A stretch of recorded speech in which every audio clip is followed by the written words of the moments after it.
अस्सलाम वालेकुम।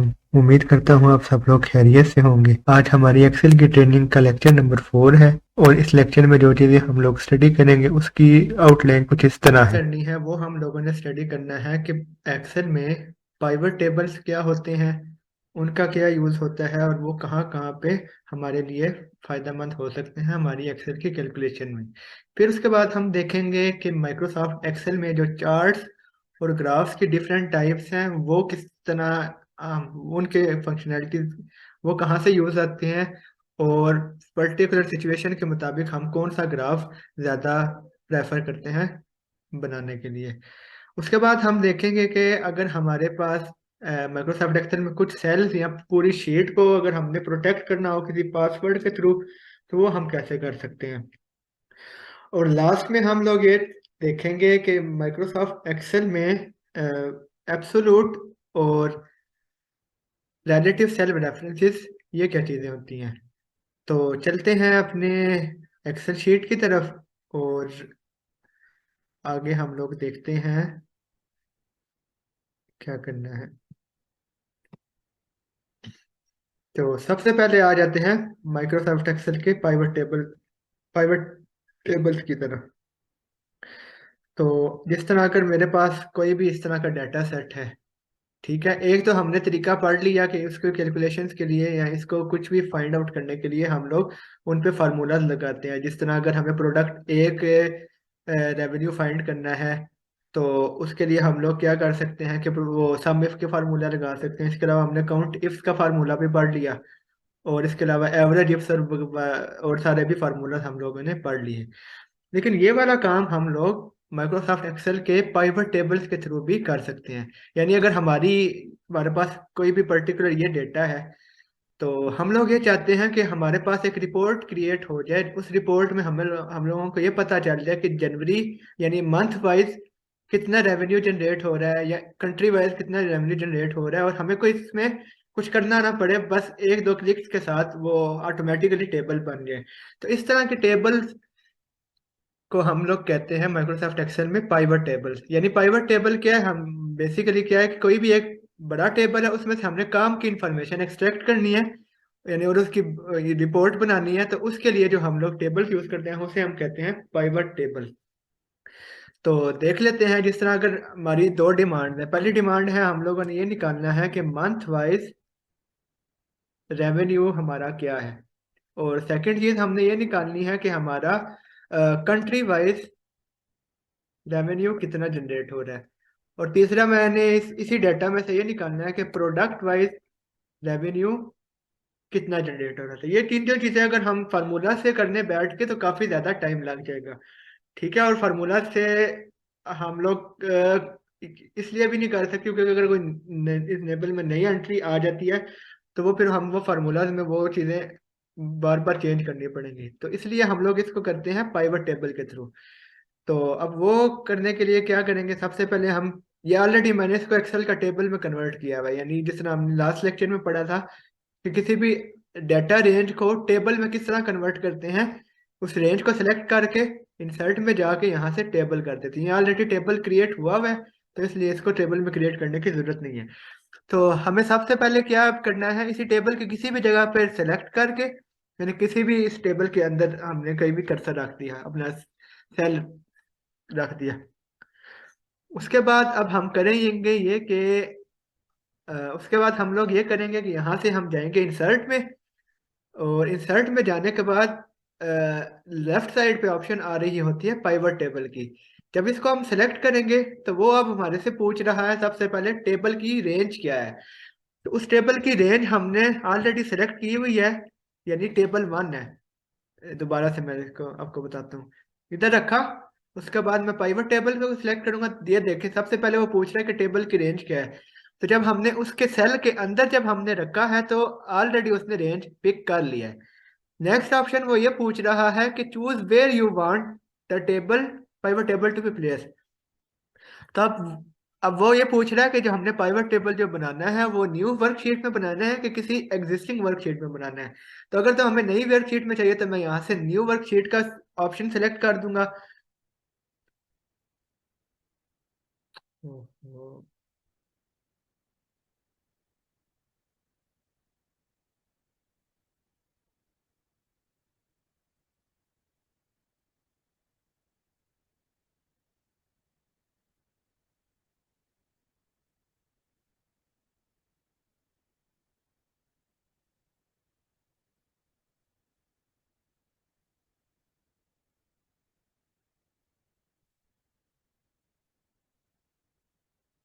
अच्छा, तो सबसे पहले अगर हम देखें तो हम लोगों ने पहली चीज जो डिस्कस करनी है वो ये है कि माइक्रोसॉफ्ट एक्सेल में पाइवट टेबल्स क्या होते हैं। तो मैं चलता हूँ एक्सेल की तरफ। तो अब एक्सेल की तरफ जाने के बाद मेरे पास एक सैंपल डेटा सेट है जिसके अंदर मैं ये चाह रहा हूँ कि मुझे इसी डेटा सेट में से तीन चीजें फाइंड आउट करनी है। पहली चीज हम लोगों ने फाइंड आउट करनी है कि मंथ वाइज यानी मंथ वाइज रेवेन्यू कितना आ रहा है। और दूसरी हमने इस चीज से फाइंड करनी है कंट्री वाइज रेवेन्यू कितना आ रहा है। और तीसरी चीज हमने इसमें से फाइंड करना है कि प्रोडक्ट वाइज कितना रेवेन्यू जनरेट कर रही है। तो अगर तो हम लोगों ने जिस तरह पहले हम लोगों ने स्टडी किया था कि किसी भी एक पर्टिकुलर मंथ या किसी भी एक पर्टिकुलर कंट्री या प्रोडक्ट के लिए अगर हमने रेवेन्यू सम करना था तो वो हम सिंपल क्या करते थे, सम इसका फंक्शन यूज करते थे। लेकिन अब हमें क्या चाहिए, पूरी मंथ वाइज हमें रिपोर्ट चाहिए। यानी इसी टेबल की बेस पे हम लोगों ने इन्हें ये चीज निकालनी है कि किस तरह हम लोग पर्टिकुलर यानी मंथ वाइज पता लग जाए कि इस मंथ में इतनी सेल हुई है, इसमें इतनी सेल हुई है, और एंड सो ऑन। तो उसके लिए हम लोग जो एक्सेल में चीज यूज करते हैं या जो सी फंक्शनैलिटी यूज होती है उसे हम कहते हैं पाइवट टेबल्स। अच्छा, अब पाइवट टेबल्स क्या होते हैं? पाइवट टेबल्स को स्टडी करने से पहले मैं ये आपको बता दूं ये होते किधर हैं। तो यहाँ पे मैं जब इसको सिलेक्ट करूंगा टेबल को, तो अगर आप ये इसको देखें तो इसको मैंने ऑलरेडी टेबल की रेंज में सेलेक्ट टेबल में कन्वर्ट किया हुआ है। ठीक है। तो जिस तरह मैंने लास्ट लेक्चर में आपको बताया था कि किसी भी रेंज को सिलेक्ट करके यहाँ से इंसर्ट पे जाते हैं और टेबल को सिलेक्ट करते हैं, कंट्रोल टी प्रेस करते हैं, तो उसका जो टेबल वो टेबल में कन्वर्ट हो जाता है।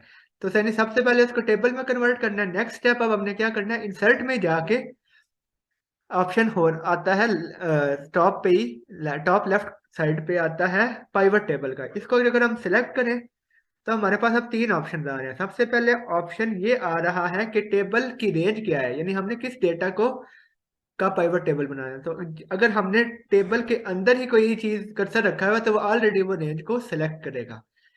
ठीक है। नेक्स्ट चीज वो पूछ रहा है कि जो हमारा पाइवट टेबल है वो कहाँ पे होना चाहिए। तो अगर तो हमें नई वर्कशीट में चाहिए तो हम यहाँ से न्यू वर्कशीट को सिलेक्ट कर देंगे।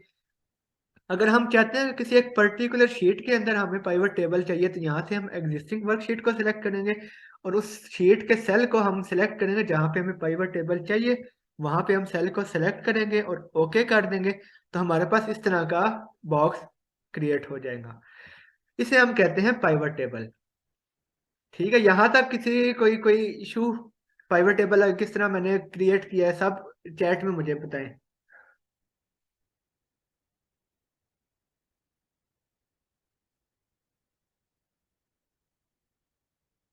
आई थिंक समझ आ गई है सबको।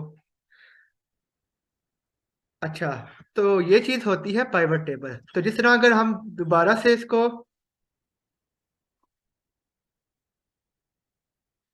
तो अगर दोबारा से इसको मैं देखूं तो हमारे पास तीन डिमांड है। फर्स्ट डिमांड ये है कि हम लोगों को चाहिए मंथ वाइज रेवेन्यू। सेकंड चीज हमें कंट्री वाइज रेवेन्यू चाहिए। और सबसे थर्ड वाली प्रोडक्ट वाइज रेवेन्यू। तो सबसे पहले हम इस तरह से फाइंड आउट कर लेते हैं मंथ वाइज रेवेन्यू। तो अब जब हम जब पाइवट टेबल की किसी भी प्लेस पे सिलेक्ट करते हैं तो हमारे पास एक ऑप्शन यानी फील्ड का ये ऑप्शन ओपन हो जाते हैं। इसे हम कहते हैं पाइवट टेबल फील्ड। तो अगर फर्ज करें ये चीज ऑप्शन नहीं शो हो रही तो हम पाइवट टेबल को राइट क्लिक करके यहाँ से जाके राइट क्लिक करते हैं तो शो फील्ड लिस्ट करें तो हमारे पास ये वाली फील्ड ओपन हो जाती है। तब इसमें हमारे पास चार कॉर्नर हैं, चार इसके सेक्शन हैं, फिल्टर्स, कॉलम्स, रोज और वैल्यूज। तो हम लोगों ने सबसे पहले क्या करना है, मंथ वाले को सिलेक्ट करेंगे। जब जैसे ही हम मंथ को टिक करेंगे तो ये मंथ वाली इस तरह की रेंज आ जाएगी। ठीक है। एक मिनट, इसमें एक और इशू भी है।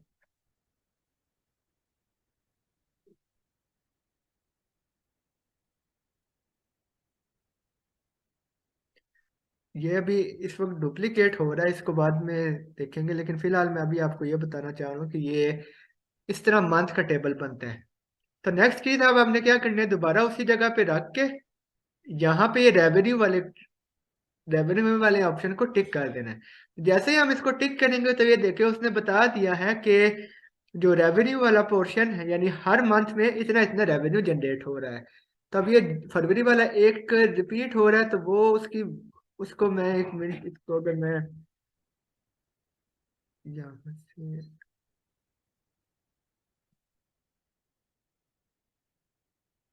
अच्छा, जिस तरह ये है हमारे पास, ठीक है, तो ये हमारे पास क्या हो जाएगा कि ये हो जाएगा हमारे पास मंथ वाइज रेवेन्यू। इसी तरह अगर हमें चाहिए प्रोडक्ट वाइज, अगर हमने देखना है कि कितनी कितनी सेल्स आ रही है, तो हम क्या करेंगे, इसी वाले पाइवट टेबल को सेलेक्ट करेंगे, कंट्रोल सी से कॉपी, और यहाँ पे आके इसको पेस्ट कर देंगे। अब पेस्ट करने के बाद हमने क्या करना है, ये वाले मंथ वाले को ड्रैग करके इसको बाहर रखना है, तो ये अनसेलेक्ट हो जाएगा, या यहाँ से इसको मैंने अनचेक कर देना है। तो उसके बाद हमने चेक करना है प्रोडक्ट को। तो अब ये देखें, प्रोडक्ट वाइज रेवेन्यू, यानी प्रोडक्ट ए की इतनी सेल्स थी, प्रोडक्ट बी की इतनी सेल्स थी, और प्रोडक्ट सी की इतनी सेल्स थी, और यहाँ पे वो ग्रैंड टोटल बता रहा है। ठीक हो गया। अच्छा, और नेक्स्ट चीज ये है, इसी तरह अगर हमें कंट्री वाइज रेवेन्यू चाहिए तो वो कैसे होगा, तो दोबारा से हम इसको कंट्रोल सी यहाँ पे पेस्ट करेंगे, दोबारा से इसको कर लेते हैं, यहाँ पे इसको पेस्ट किया, और उसके बाद यहाँ से अब हमने करना ये है कि प्रोडक्ट वाले को अनचेक करके कंट्री वाले को चेक करेंगे, तो हमारे पास उसने ये बता दिया कि कंट्री, हर कंट्री का सेल्स कितनी कितनी आ रही थी, हर कंट्री का कितना कितना रेवेन्यू जनरेट हो रहा था। तो ये फायदा होता है पाइवट टेबल्स का। ठीक है, अब इन्हीं पाइवट टेबल्स को यूज करके हम और भी चीजें अचीव कर सकते हैं। जिस तरह अगर हमें ये चीज डिमांड है, हमारे से ये चीज डिमांड करते हैं कि हमें अब ये चाहिए, अभी तो हमें सिंगल सिंगल फील्ड का मैं आपको बता रहा हूँ, ये मंथ है, प्रोडक्ट है, और कंट्रीज अलग अलग है। लेकिन अगर मैं ये चाहता हूँ कि एक मंथ के अंदर हमने प्रोडक्ट वाइज सेल्स देखनी है, तो इसमें अब हमारे पास दो फील्ड आ जाती है, यानी मंथ भी आ जाता है, और क्या कहते हैं, प्रोडक्ट भी आ जाता है। तो वो भी हम लोग पाइवट टेबल्स में कर सकते हैं। यानी अब हमारे पास डिमांड ये है कि अगर मैं यहाँ पे इधर लिखूं, find the month and product wise revenue from the given data. तो अब हमारे पास दो दो चीजें हैं, यानी प्रोडक्ट भी है और मंथ भी है। तो उसके लिए अब हम लोग क्या करेंगे, सिमिलरली हम उधर ही जाएंगे, उसी वाले टेबल पे, किसी भी एक टेबल में चले जाते हैं। तो अब उस टेबल में जाने के बाद अब मैंने करना यह है कि दूसरे वाले को उसी, यानी जो दूसरी क्या चीज़, हमें प्रोडक्ट भी चाहिए ना, तो उसी वाले टेबल में अगर हम लोग प्रोडक्ट को भी चेक कर लेंगे, तो वो अब उसने ये बता दिया कि मंथ वाइज जो मुख्तलिफ प्रोडक्ट की सेल्स हैं वो इतनी इतनी है। यानी जनवरी में प्रोडक्ट ए का रेवेन्यू इतना आ रहा था, फरवरी में ये आ रहा था, एंड सो ऑन। ठीक है, ये हमारा एक इसका लेआउट हो गया कि दोनों ही रोज में है। ये अभी अगर आपको यहाँ पे अगर नजर आ रहा हो, तो ये प्रोडक्ट अभी रोज में है, यानी इसका मतलब ये है कि मंथ के साथ ही उसके नीचे प्रोडक्ट्स आएंगे। लेकिन अगर हम ये चाहते हैं कि जो प्रोडक्ट्स हैं वो कॉलम्स में आ जाए, तो मैं हम क्या कर सकते हैं कि यहाँ से, यानी ये प्रोडक्ट को सिलेक्ट करके, यहाँ पे ऑप्शन आ रहा होता है मूव टू कॉलम लेबल्स का। इसको अगर हम सेलेक्ट करेंगे, तो ये देखें, जैसे हमने सेलेक्ट किया तो उसने ये बता दिया, यानी उसने प्रोडक्ट्स को कॉलम में ले गया, और मंथ को उसने रोज में रहने दिया।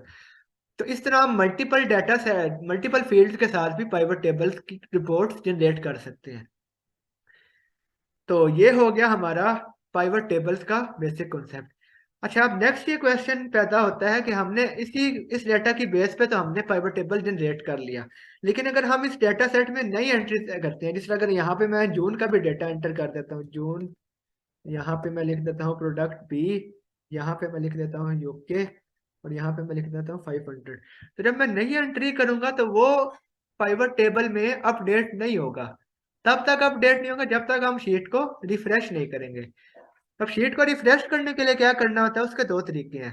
पहला तरीका क्या है कि हम लोग क्या करते हैं, यहाँ पे जाते हैं डाटा में, डाटा वाली टैब में। डाटा वाली टैब में जाने के बाद यहाँ पे ऑप्शन आता है रिफ्रेश ऑल। जब मैं इसको जैसे ही रिफ्रेश ऑल को सेलेक्ट करूंगा, तो इसने ये देखें, जून जून वाला कॉलम, जून वाली रो ऐड कर दी, और ये भी बता दें कि वो प्रोडक्ट बी में जून की 500 सेल्स हुई थी। ठीक है, और दूसरा तरीका क्या कहते हैं रिफ्रेश करने का, क्या है, आपकी शॉर्ट की है रिफ्रेश करने की, कंट्रोल ऑल्ट F5। ये अगर मैं इसको यहाँ पे लिखूं, ये रिफ्रेश आल को अगर मैं थोड़ी देर इसका कर्सर रखता हूँ तो यहाँ पे लिखा आ रहा है Ctrl+Alt+F5। तो ये उसकी शॉर्ट की है, Ctrl+Alt और F5। यानी जब भी हमने कोई भी नया डाटा इस अपने टेबल में एंटर करना है तो उसके बाद हम लोग शीट को रिफ्रेश करेंगे, तब ही हमारे पास जो पाइवट टेबल्स हैं वो अपडेट होंगे, अदरवाइज वो पुराना डाटा ही पिक करेगा। अच्छा, नेक्स्ट, पाइवट टेबल्स की सबको समझ आ गई है? हाँ, साथ चैट में बताते रहा करें ताकि पता चलता रहे कि लोग आपको समझ आ रही है कि नहीं आ रही। काइंडली चैट में सारे रिप्लाई करें।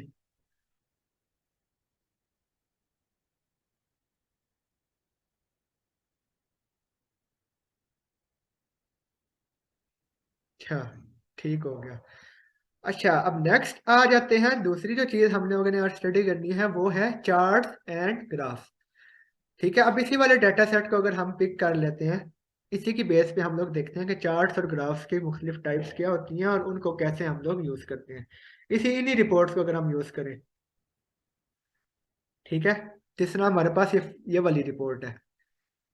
तो अब मैं ये चाहता हूँ कि ये जो टेबल है, इस टेबल से हम लोग मैं चार्ट्स बनाना चाह रहा हूँ। यानी दोबारा से उसी वाले क्वेश्चन की तरफ अगर हम जाएं, यानी पहली चीज है month wise report, month wise revenue, दूसरी चीज है कंट्री वाइज और तीसरी चीज है प्रोडक्ट वाइज। दोबारा से अगर हम पाइवट टेबल उसके जनरेट कर लें, यहाँ पे इधर से मैं जाके इसको अनचेक कर देता हूँ और इसको मैं कॉलम से लेकर रो में ले आता हूँ, और इसी तरह मैं नेक्स्ट जाता हूँ और यहाँ पे मैं ले आता हूँ कंट्री में, और यहाँ से इसको अनचेक कर देता हूँ। तो ये मेरे पास 3 रिपोर्ट्स जनरेट हो गई है।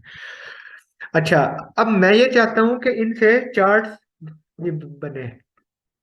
इसका भी सिंगल वाला भी मैं बना देता हूँ। एक मिनट, यहाँ पे इधर से कंट्री और ये मंथ। अच्छा, तो सबसे पहले हम लोग ये देखना चाहते हैं, मंथ वाइज रेवेन्यू का चार्ट बनाना चाहते हैं। तो अगर तो हमने पाइवट टेबल से चार्ट्स बनाने, तो सिंपल हम लोग क्या करेंगे, पाइवट टेबल के किसी भी एक जगह पे हम लोग अपना कर्सर रखेंगे। उसके बाद हम लोग जाएंगे इंसर्ट में। इंसर्ट में जाने के बाद हमारे पास मुख्तलिफ ऑप्शंस आ रही होती हैं रिकमेंडेड चार्ट्स की। तो अगर मैं इसको सेलेक्ट करूं तो ये हमारे पास इस तरह का डायलॉग बॉक्स ओपन होता है। इसमें सब हमारी मर्जी है, हम लोगों ने कौन सा चार्ट सेलेक्ट करना है। जो टाइम बेस्ड डाटा होता है, जिस तरह मंथ हो गए, ईयर हो गए, या क्या कहते हैं, और डेट्स वगैरह होगी, उसके लिए जो ज़्यादा ग्राफ प्रेफरेबल होते हैं वो होते हैं लाइन चार्ट्स, यानी अगर डेट वाइज हो। लेकिन अगर मंथ और ईयर वाली हो तो दोनों चल जाते हैं। यानी यानी जिस तरह जनवरी, फरवरी and up to so on है, तो इसमें हम लोग जनवरी क्या कहते हैं, लाइन चार्ट भी यूज कर सकते हैं और कॉलम चार्ट भी यूज कर सकते हैं। यानी अब यहाँ से अगर आप देखें तो ये मुख्तलिफ हमारे पास चार्ट्स की ऑप्शन है। तभी मैं एट द मोमेंट इनको कॉलम चार्ट को रहने देता हूँ। तो अब मैं यहाँ से इसको जब कॉलम चार्ट को सिलेक्ट करूंगा तो मेरे पास अब कॉलम चार्ट के आगे भी मुख्तलिफ टाइप्स हैं। तो ज्यादा जो सबसे बेसिक चार्ट होता है कॉलम चार्ट, वो होता है फर्स्ट वाला, जिसे हम कहते हैं क्लस्टर्ड कॉलम। तो इसको जैसे ही मैं ओके करूंगा तो ये मेरे पास एक चार्ट क्रिएट हो गया। अब इस चार्ट की कुछ प्रॉपर्टीज है जिसको हम लोग चेंज कर सकते हैं। जिस तरह अगर ये आप देखें तो यहाँ पे ये एक टोटल टोटल लिखा आ रहा है, जो कि हमने नहीं चाहिए। तो हम लोग क्या करेंगे, यहाँ से इसको सेलेक्ट करेंगे और उसके बाद डिलीट करेंगे, तो ये डिलीट हो गया। और अब हम ये चाहते हैं कि ये जो बार्स हैं, इन बार्स के ऊपर भी यानी नंबर्स भी लिखे हैं कि कितने कितने नंबर्स थे। तो वो कैसे आएंगे, यहाँ से इसी चार्ट को मैं सेलेक्ट करूंगा, यहाँ से मैं प्लस करूंगा। प्लस करने के बाद मेरे पास इस तरह का ऑप्शन ओपन हो जाएगा। यहाँ से मैं इसको सेलेक्ट कर लूंगा डाटा लेबल। जैसे मैंने डाटा लेबल्स को सेलेक्ट किया तो उसने हमारे डाटा लेबल यानी उसके नंबर्स शो कर दिए, यानी कितने कितने नंबर्स थे। इसी तरह अगर मैं इसकी दोबारा से डाटा लेबल से नेक्स्ट मेन्यू में जाऊं, ये जो एरो नजर आ रहा है इसको जब मैं सेलेक्ट करूं तो ये बता रहा है कि इस डाटा लेबल को आपने इसकी पोजीशनिंग क्या रखनी है। अगर मैं सेंटर में करता हूँ तो ये बार की सेंटर में चला जाएगा।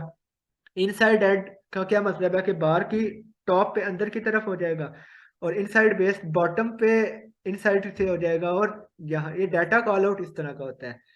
ठीक है, ये हो गया हमारा बार चार्ट। अभी मैं इसको आउटसाइड एंड ही सेलेक्ट करता हूँ। ठीक है। और हम चार्ट के साथ और ये जो है जिस तरह अगर तो पाइवट चार्ट्स हो तो ये देखें, ये भी चीज़ फालतू है। तो इसको अगर हम सेलेक्ट करें और राइट क्लिक करें तो यहाँ से इसको हाइड दोबारा से मैं करता हूँ, यानी ये जो सम ऑफ रेवेन्यू इसको अगर ये भी एक्स्ट्रा चीज़ है तो यहाँ पे हम इसको क्लिक करके राइट क्लिक करेंगे और यहाँ से हम लोग करेंगे hide all values all field buttons on chart, और इसको मैं सेलेक्ट ओके करूँगा तो ये चीज़ हाइड हो गई है। ठीक है।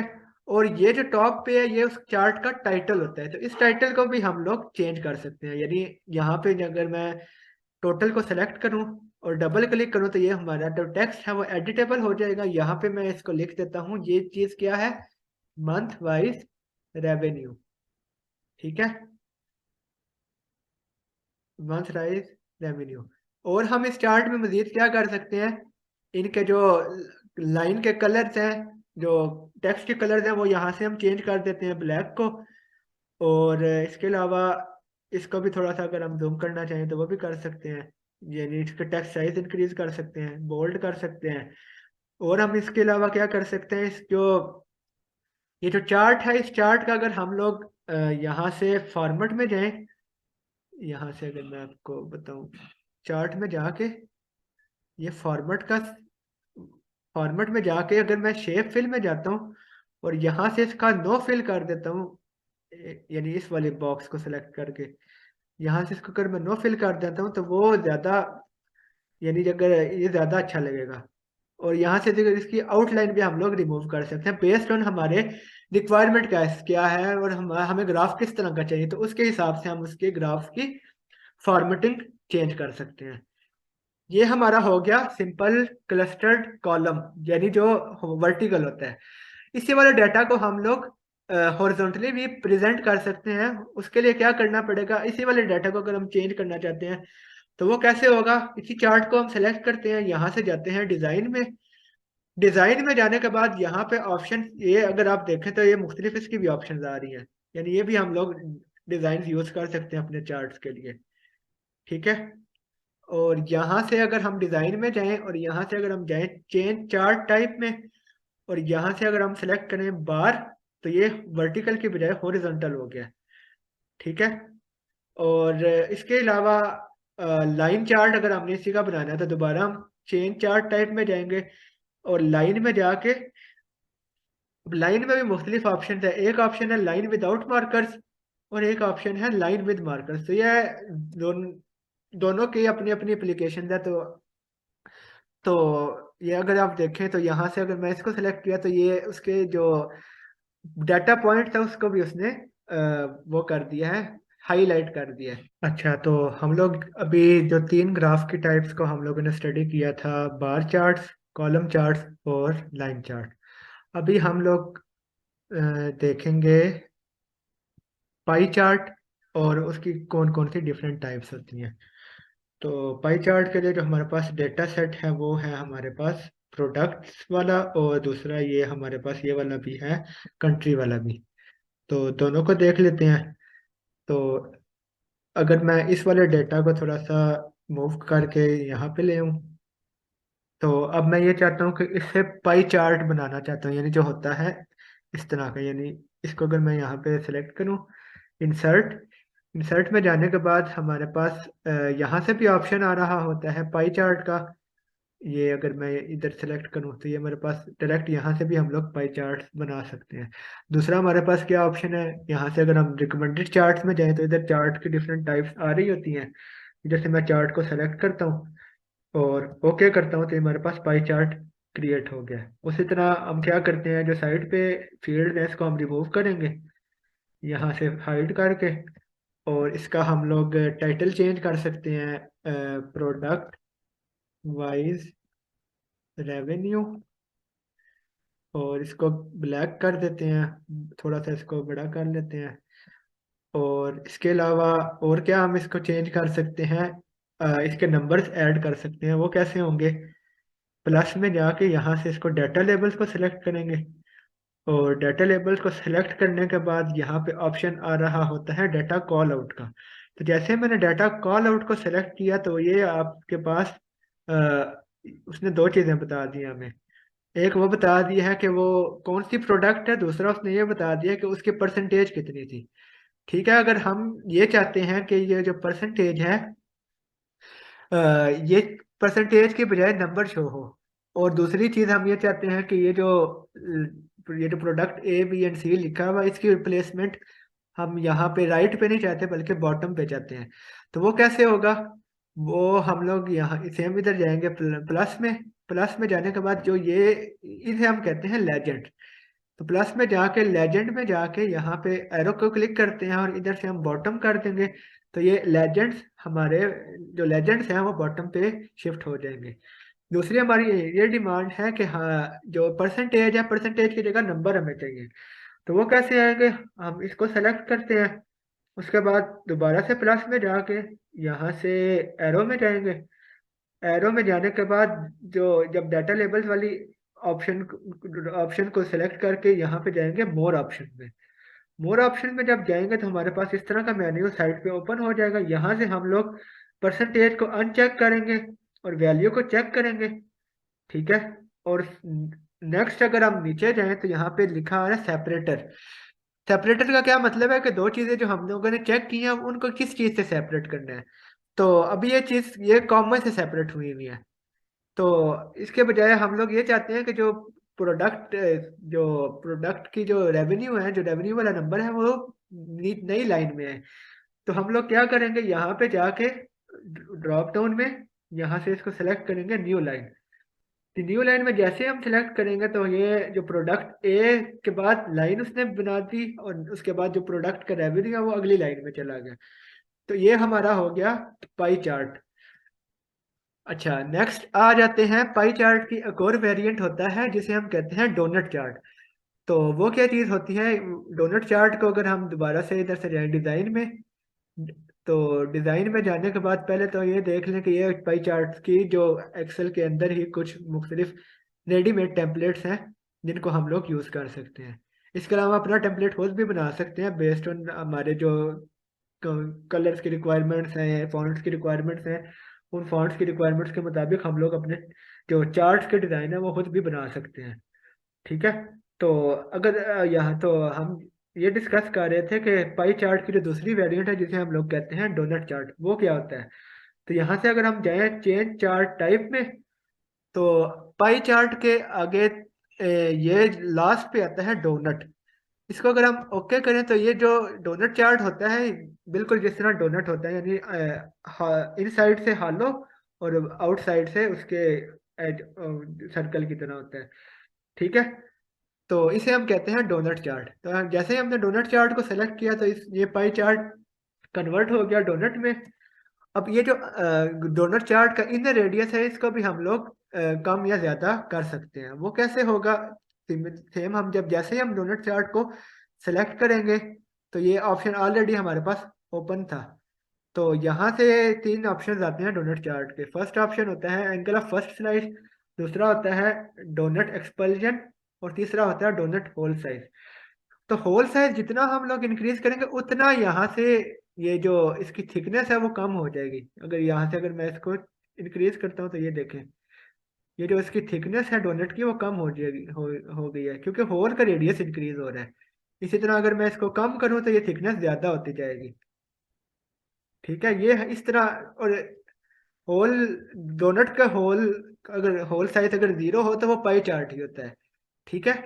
तो बेसिकली जो पाई चार्ट है वो डोनट चार्ट ही का एक डेरिवेशन कह लें। यानी अगर होल होल का साइज अगर 0% हो तो वो पाई चार्ट बन जाता है। ये देखें, ये पाई चार्ट बन गया।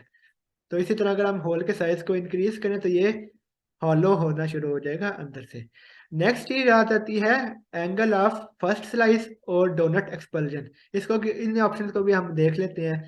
यहाँ से अगर हम लोग सेलेक्ट करें डोनट एक्सपल्जन को तो वो क्या करेगा कि जो जो तीन डोनट्स हैं उनको अगर हम लोगों ने सेपरेट करना है तो यहाँ से हम लोग थोड़ा सा, अगर मैं इसको स्लाइडर को करूँ तो ये देखें, जो तीनों डोनट्स हैं ये थोड़ा सा स्पेस्ड अपार्ट हो गए हैं। तो अगर मैं मजीद चाहता हूँ ये जो डोनट्स हैं ये थोड़े एक दूसरे से इनकी स्पेस ज़्यादा हो तो वो हम लोग इस स्लाइडर को यूज़ करके कर सकते हैं और यहाँ पे भी वैल्यूज लिख के कर सकते हैं। इसी तरह यहाँ से क्या होगा, यहाँ से ये होगा कि जो फर्स्ट स्लाइस है वो अगर हम चाहते हैं कि कहीं और से शुरू हो, यानी मतलब जो फर्स्ट, मतलब हम लोग इस तरह भी कर सकते हैं कि जो हमारे जो स्लाइसिस हैं उसकी पोजीशन भी चेंज कर सकते हैं, यानी रोटेट भी कर सकते हैं उसको एंगल इंक्रीज करके। ठीक है। तो ये हमारे जो डोनट चार्ट, ये जो डोनट चार्ट है इसके मुख्तलिफ ऑप्शन हैं। ठीक है। अच्छा, नेक्स्ट आ जाते हैं, यहाँ तक हो गया हमारा चार्ट्स एंड ग्राफ्स का क्लियर। बाकी अगर जब हम लोग करेंगे कोई प्रैक्टिकल कोई सोल्यूशन जब कर रहे होंगे तब आप लोगों को चार्ट्स के बारे में ज़्यादा डिटेल के बारे में पता चलेगा। निशान जो हाफ डोनट है वो थोड़ा सा ज़्यादा हो जाएगा, वो अलग से आप लोगों को वो रिकॉर्ड करके बता दूंगा कि वो थोड़ा सा उसमें प्रोसीजर है, 10 एक मिनट लगेंगे उसमें। तभी हम लोगों ने नेक्स्ट चीज़ें कवर करनी है तो वो हाँ इंशाल्लाह हम अगले लेक्चर में कवर कर लेंगे। अलग से मैं आपको वीडियो रिकॉर्ड कर दूंगा जो आप लोगों को सेंड कर दूंगा बाद में। अच्छा, नेक्स्ट आ जाते हैं, आज की दो चीज़ें थी वो हम लोगों ने स्टडी कर ली। First first thing pivot tables and second thing is charts and graphs. अच्छा, अब नेक्स्ट चीज़ है शीट प्रोटेक्शन। अच्छा, शीट प्रोटेक्शन वाली स्लाइड में जाते हैं। शीट प्रोटेक्शन वाली वर्कशीट में जाने के बाद फर्ज करें हमारे पास इस तरह का डेटा सेट है। अब इस डेटा सेट में आप लोगों ने मुख्तलिफ स्टूडेंट्स के मार्क्स एंटर किए हुए हैं मुख्तलिफ सब्जेक्ट्स के लिए, और इस वाले कॉलम में वो उसके सम ले रहा है और इस वाले कॉलम में वो उनकी परसेंटेज ले रहा है बेस्ड ऑन दिस सम। ठीक है। तो अब एक एक न्यू यूजर आता है या कोई नया मतलब या अब जो यूजर हो, जिस यूजर ने ऑलरेडी फार्मूलाज बनाए हुए हैं उससे गलती से फर्ज करें कोई भी फार्मूला डिलीट हो जाता है, तो वो डिलीट अगर फार्मूला हो जाए तो वो फिर दोबारा से वो फार्मूला को यूज फार्मूलाज को लगाना पड़ता है, फार्मूलाज को यूज करना पड़ता है, जो कि काफी टाइम कंज्यूमिंग टास्क है। तो इसके बजाय हम लोग ये कर सकते हैं कि जो फार्मूलाज हैं, जो भी चीज़ें हम लोग ये चाहते हैं कि वो एडिटेबल ना रहें, उस पे यानी लॉक लग जाए किसी तरह का, अगर वो कोई पासवर्ड ऐड करें तब ही वो चीज़ एक्सेस हो सके। तो वो काम भी हम लोग माइक्रोसॉफ्ट एक्सेल में कर सकते हैं। तो अब प्रोटेक्शन की, एक्सेल में प्रोटेक्शन दो किस्म की होती है। एक शीट्स की होती है, यानी अगर हम ये चाहते हैं किसी एक पर्टिकुलर शीट को अगर हम प्रोटेक्ट करना चाहते हैं तो वो होती है शीट प्रोटेक्शन। दूसरी प्रोटेक्शन होती है वर्क बुक प्रोटेक्शन। तो वो हमारे अभी स्कोप में नहीं है, तो वो चीज़ हमने स्टडी करेंगे। हम लोग स्टडी करेंगे कि माइक्रोसॉफ्ट एक्सेल की शीट प्रोटेक्शन कैसे करते हैं और उसके उसके मुख्तलिफ यूजेस क्या क्या हैं। अच्छा, तो अब ये हमारे पास एक वर्कशीट है। अब हम लोग ये चाह रहे हैं कि ये जो फार्मूलाज हैं ये फार्मूलाज सिर्फ और सिर्फ लॉक हो जाए और बाकी कहीं भी हम लोग अपनी मर्जी से कुछ भी ऐड कर सके, यानी कोई भी नया डाटा हम लोग एंटर कर सके। तो उसका क्या तरीका है? सबसे पहले अगर हम लोग पहले आप लोगों को ये बता दूं कि ये प्रोटेक्शन करते किधर से हैं। यहाँ से अगर हम जाएं रिव्यू में, रिव्यू टैब में जाने के बाद प्रोटेक्ट वाला एक ऑप्शन, प्रोटेक्ट वाला सेक्शन होता है, उसमें ऑप्शन होता है प्रोटेक्ट शीट। तो प्रोटेक्ट शीट यहाँ से होती है। प्रोटेक्ट शीट जैसे ही हम करते हैं तो ये डायलॉग बॉक्स ओपन होता है और यहाँ पे हम अपनी मर्जी का कोई भी पासवर्ड दे देते हैं। उसके बाद ओके करते हैं तो ये हमारी शीट, 2 दफ़ा इसको पासवर्ड को लिखना होता है।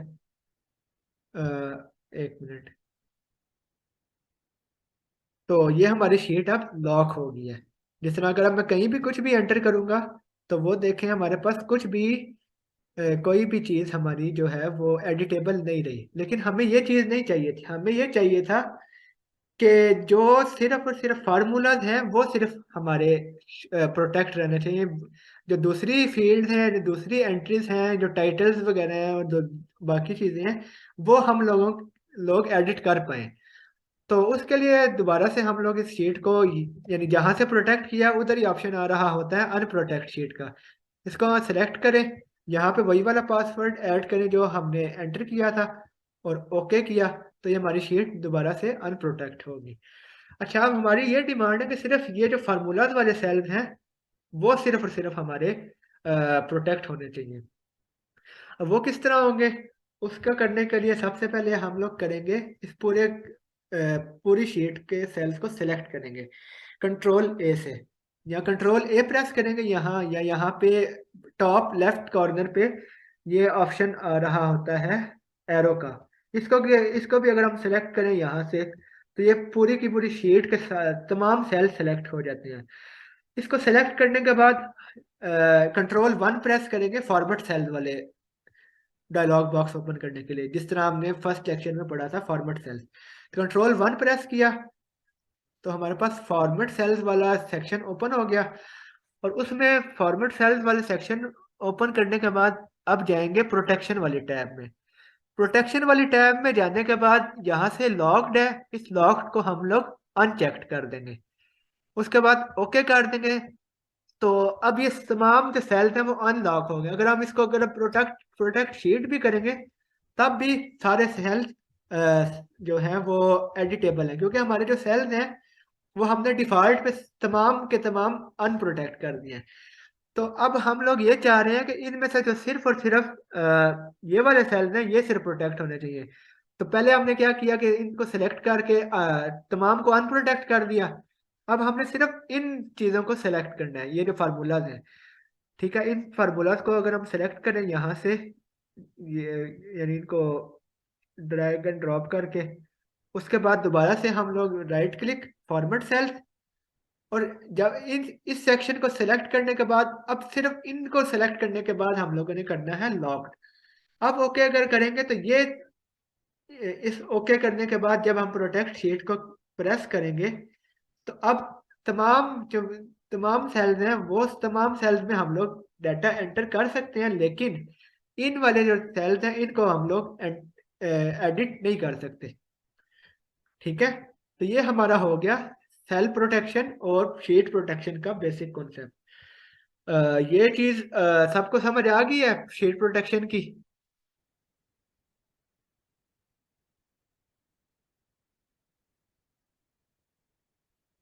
क्या रोशान के अलावा और भी लोग बताएं? और भी अभी 5 लोग हैं टोटल। ठीक है, ठीक हो गया। अच्छा, तो ये हमारा कॉन्सेप्ट हो गया शीट प्रोटेक्शन का। तो इसको हम लोग अनप्रोटेक्ट कर लेते हैं। तो ये हमारा हो गया शीट प्रोटेक्शन का कॉन्सेप्ट। अब नेक्स्ट हम जाते हैं absolute and relative cell references के बारे में, रेफरेंसेस को स्टडी करते हैं। उसको स्टडी करने से पहले एक चीज, पहले अगर आपको यहाँ पे मैं कोई भी सेल का नाम जो होता है, अच्छा, जिस तरह फर्ज करिए एक सेल का नाम है A6। अब इस A6 का क्या मतलब है? कोई चैट में बता सकता है इस सेल A6 का क्या मतलब होता है?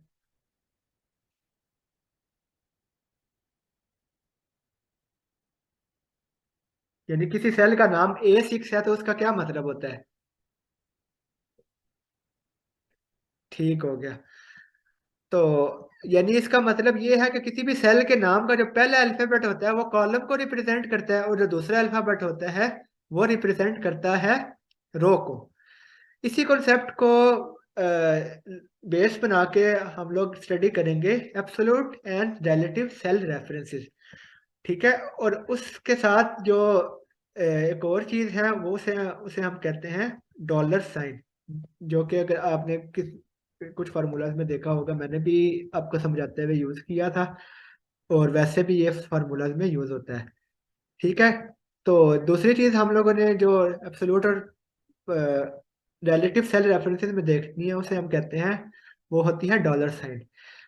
तो पहली चीज क्या होगी कि किसी भी सेल का जो नाम होता है उसमें दो चीजें होती हैं। जो अल्फाबेट होता है वो कॉलम, और जो नंबर होता है वो होता है रो। और जो डॉलर साइन होता है उसका मतलब होता है कि अगर अभी मैं आगे आपको लिख के बताता हूँ। ठीक है, तो अब ये हमारे पास 4 किस्म की कंडीशन बनती है। पहली कंडीशन ये है कॉलम लॉक्ड और रो भी लॉक्ड। दूसरी कंडीशन होती है, एक मिनट, दूसरी कंडीशन होती है रो फ्री, और सॉरी पहले कॉलम है, कॉलम फ्री और रो लॉक्ड। थर्ड कंडीशन होती है, एक मिनट, थर्ड कंडीशन होती है कॉलम लॉक्ड और रो फ्री। और फोर्थ कंडीशन तो वही सिंपल वाली होती है कि दोनों ही फ्री हो, अगर कॉलम फ्री और रो फ्री। अच्छा, तो ये हमारे पास सेल रेफरेंसेस की चार टाइप्स होती हैं। ठीक है, फर्स्ट टाइप होगी कॉलम लॉक्ड और रो लॉक्ड, दूसरी होगी कॉलम फ्री और रो लॉक्ड, तीसरी होगी कॉलम लॉक्ड हो रो फ्री हो, और चौथी होगी दोनों ही फ्री हो। तो अभी जो हमारे पास सेल की जो स्टेट है वो मुझे ये बताइए कौन सी स्टेट बनती है, रुशान के अलावा कोई और बताए, चैट में बताए मुझे। अभी जो हमने सेल की स्टेट लिखी हुई है A6, ये कौन सी कंडीशन है, फर्स्ट है, सेकंड है, थर्ड है या फोर्थ है?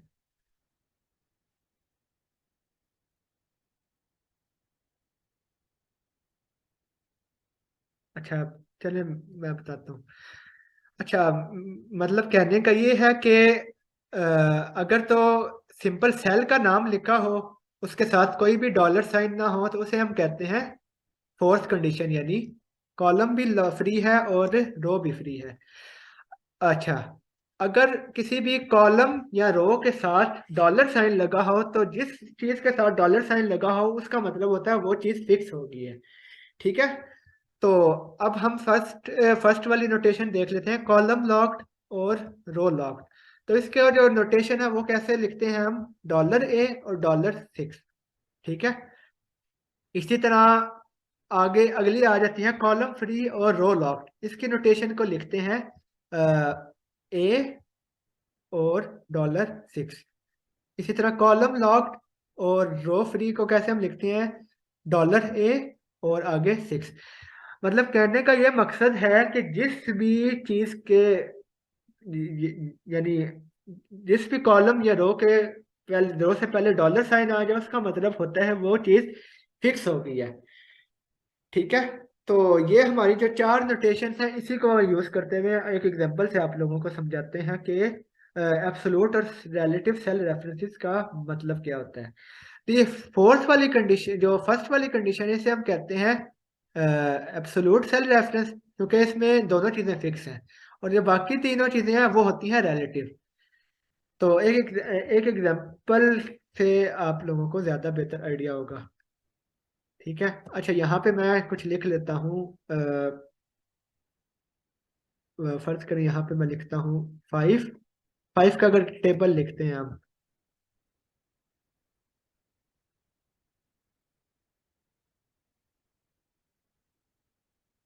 यानी मतलब क्या करना है कि हमने 5 को, यानी यहाँ पे 5 है, यहाँ पे 1 है, और यहाँ पे उन दोनों का मल्टीप्लाई करके बताना है हमने। ठीक है, ये हमारे पास एक रेंज है। इसी को अगर मैं डाटा को ले आऊँ, एक मिनट,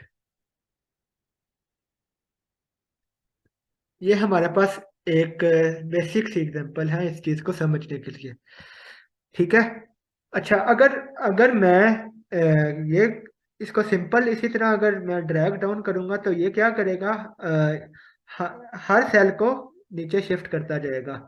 ठीक है, यानी इसी को अगर मैं दोबारा से यानी यहाँ पे रख के, अगर मैं इसको, जो सेल है इसको अगर मैं ड्रैग डाउन करूंगा, तो वो क्या करेगा, हर सेल को शिफ्ट कर देगा डाउन पे, क्योंकि जैसे ही मैंने नीचे वाले सेल में गया तो उसने इन दोनों सेल्स को पिक कर लिया। इसी तरह अगर मैं उसे नीचे में गया हूँ, तो वो हमारा पिक हो गया नेक्स्ट नेक्स्ट रो को।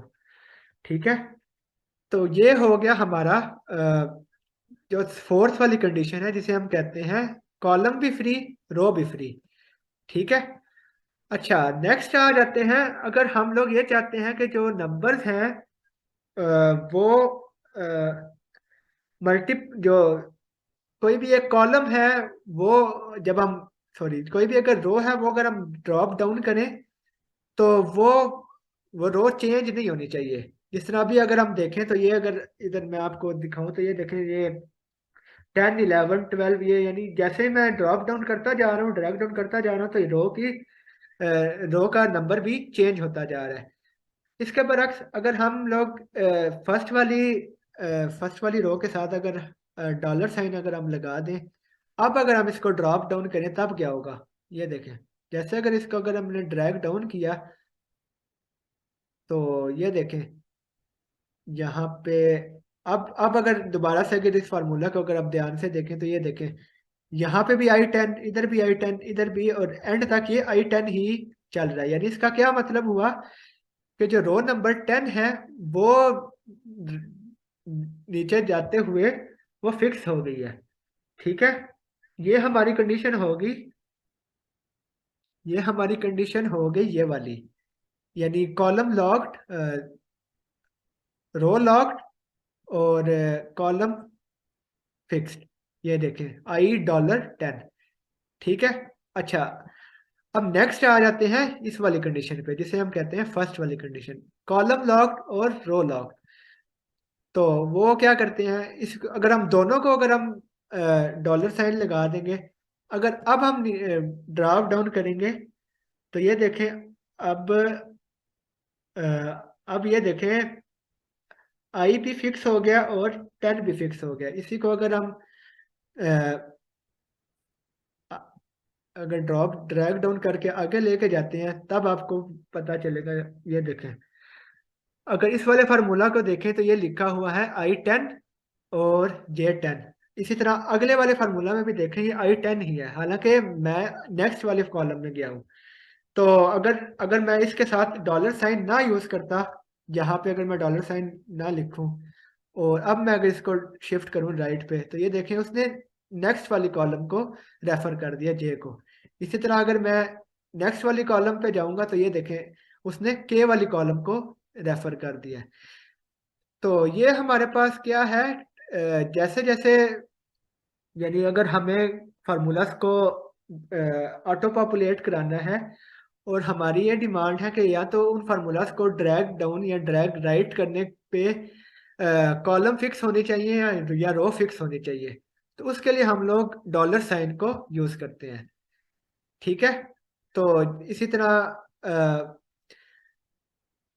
डॉलर साइन को यूज करने के लिए ये बेसिक सी एग्जांपल है। ठीक है, इसको दोबारा से एक दफ़ा आप ये देखें, J10, और जब मैंने इसको ड्रैग राइट किया तो ये जे की बजाय के हो गया, क्योंकि मैंने कॉलम से पीछे डॉलर साइन यूज नहीं किया था। अब अगर मैं यहाँ पे डॉलर लगा देता हूँ, अब मैं इसको राइट पे लेके जाता हूँ, यानी यहाँ से इसको ड्रैग राइट करता हूँ, तो ये देखें अब इसने यहाँ पे भी J10 ही रहने दिया है। इसी तरह अगर मैं मजीद आगे जाऊंगा तो ये देखें इस वाले फार्मूला में J10 ही जा रहा है, ये यहाँ पे J10 और जबकि जो दूसरा वाला सेल है वो चेंज हो रहा है, क्योंकि उसमें हमने ना तो रो को फिक्स किया है और ना ही कॉलम को फिक्स किया है।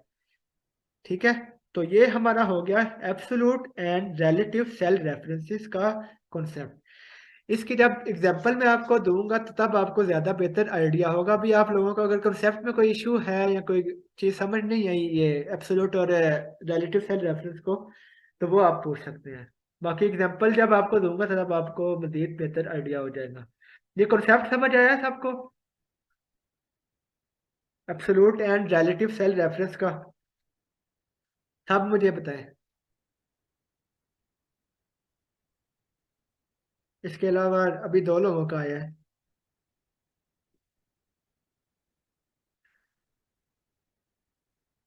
अच्छा, अच्छा, ये देखें, एक और चीज़ यहाँ पे मैंने आपको बतानी है, वो ये है कि अगर हम ये चाहते हैं कि किसी भी एक पोजीशन पे, यानी अभी ये वाली कंडीशन 4 है A6 की, यहाँ पे मैं अगर अभी ये देखें, ये सेल की A6 पोजीशन, यानी ये फोर्थ कंडीशन है। तो अगर, तो एक तो तरीका ये है, मैनुअली हम लोग इसको डॉलर साइन लगा के तो वो फार्मूले को, यानी इसके स्टेट को चेंज कर सकते हैं। दूसरा क्या तरीका होता है, दूसरा ये तरीका होता है हम उस सेल पे जाएं और सेल पे जाने के बाद हम कीबोर्ड से प्रेस करें F4। कीबोर्ड से जब हम F4 प्रेस करेंगे, यहाँ पे अगर मैं यहाँ पे सेल पे जाऊँ, यहाँ पे फार्मूला बार में जाऊँ, अब मैं अगर F4 को प्रेस करूंगा तो फर्स्ट फर्स्ट टाइम वो कंडीशन 1 पे जाएगा, यानी $8 $6। दोबारा मैं F4 प्रेस करूंगा तो वो कंडीशन 2 पे जाएगा। दोबारा मैं F4 प्रेस करूंगा वो कंडीशन 3 पे जाएगा। और दोबारा फिर मैं F4 प्रेस करूंगा तो कंडीशन 4 पे जाएगा। इसी तरह ये जो प्रोसेस है वो रिपीट होता रहेगा। F4 प्रेस करने से हम लोग जो चारों कंडीशन है उनमें स्विच कर सकते हैं। ठीक है, ये हो गया स्विचिंग के लिए जो चीज यूज होती है उसे हम कहते वो उस कमांड को उस कमांड वो कमांड है F4 की के थ्रू हम लोग किसी भी सेल रेफरेंस को चेंज कर सकते हैं। यानी अगर हमने कंडीशन 1 को रखना है, कंडीशन 2 को रखना है, कंडीशन 3 को रखना है, कंडीशन 4 को रखना है, तो ये हमारे पास एक शॉर्ट की है किसी भी सेल रेफरेंस की जो टाइप है उसको उसको चेंज, यानी किसी भी एक कॉलम या रो को फिक्स करने के जो शॉर्ट की है वो है F4। ठीक हो गया। तो ये बेसिकली 4 चीजें थी जो आज हमने स्टडी करनी थी। तो ये इसकी जब एग्जांपल्स आपको असाइनमेंट के थ्रू या क्विज के थ्रू या जिस तरह भी मैं आपको बताऊंगा तो आप लोगों को इस कॉन्सेप्ट का मजीद बेहतर आइडिया हो जाएगा। आज से लेक्चर के रिलेटेड कोई भी क्वेश्चन हो तो आप लोग पूछ सकते हैं।